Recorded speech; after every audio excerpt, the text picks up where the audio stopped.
वो मैं ये कह रहा था कि अगर आपने हमारा चैनल अभी तक सब्सक्राइब नहीं करा तो अब भी कर दो, नहीं तो बड़ा पछताओगे, बड़ा पछताओगे। प्रेम से बोलिए शारदे भवानी की। हेलो हेलो चेक संतो भैया थोड़ा आवाज बढ़वाइएगा। जी हाँ दोस्तों हर साल की भांति इस साल भी महावीर क्लब देहत आप सबों का हार्दिक अभिनंदन करता है और करता ही रहेगा। भेलै भसान के बेरा हो भाई तनी जल्दी से आवा। भेलै भसान के बेरा हो भाई तनी जल्दी से आवा। मस्ती में नाचतो सोनू सेंटू भाई डीजे बजावन। मस्ती में नाचतो चंदन आकाश भाई डीजे बजावन। एहो भेलै भसान के बेरा हो भाई तनी जल्दी से आवा।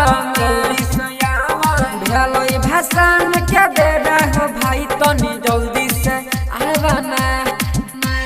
मस्ती में नाचतो पिंटू समर भाई डीजे बजावन। अहो मस्ती में नाचतो कालेश्वर रवि भाई डीजे बजावन। महावीर क्लब देहत के जितने भी सदस्यगण हैं सभी से अनुरोध है कि मूर्ति विसर्जन का समय हो चुका है, कृपया पूजा स्थल पर आने का कृपा करें। अभी आप सुन रहे हैं एंड कुमार गुप्ता की शानदार प्रस्तुति। नाचैल राज भरोसा नये तना घबराबे।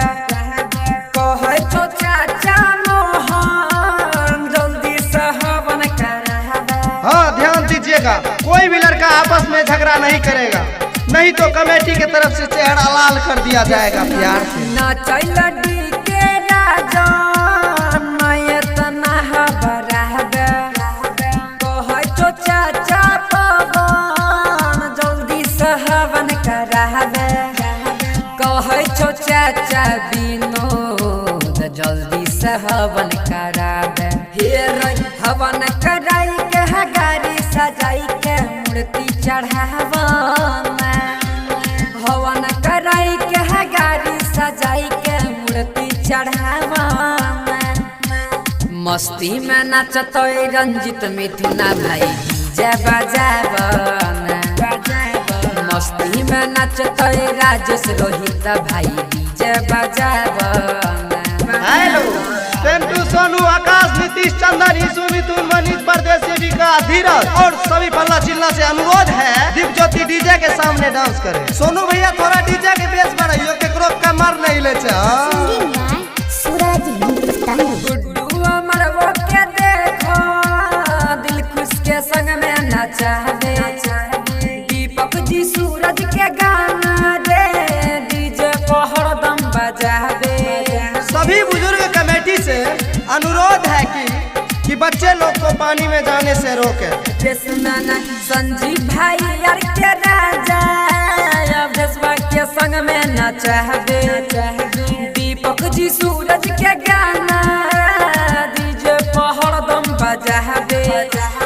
ई सूरज तवा के देख पीरी सबो के संग में नचावे। रूपेश मनीष नीतीश तनी कमर हिलावन। छोटू मनीष नीतीश तनी कमर हिलावन।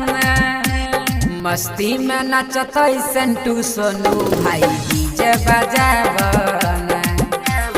मस्ती में नाचतो चंदन आकाश भाई डीजे बजावन।